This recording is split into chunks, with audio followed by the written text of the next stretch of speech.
கர்த்தருக்கு ஸ்தோத்திரம்.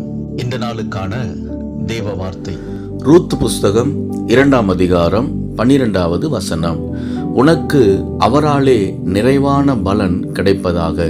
இந்த நாளின் தேவ வார்த்தையின்படி ஆண்டவராகிய இயேசு நிறைவான பலனை தந்து உங்களை ஆசீர்வதிப்பார். ரூத்தை பற்றி வேதத்திலே வாசிக்கிறோம். அவள் மோவாப் தேசத்தை சேர்ந்தவள். ஆனால் தேவன் மேல் நம்பிக்கை உடையவளாய் இருந்தபடியினால் ஆண்டவர் அவளுடைய வாழ்வை ஆசீர்வதித்தார்.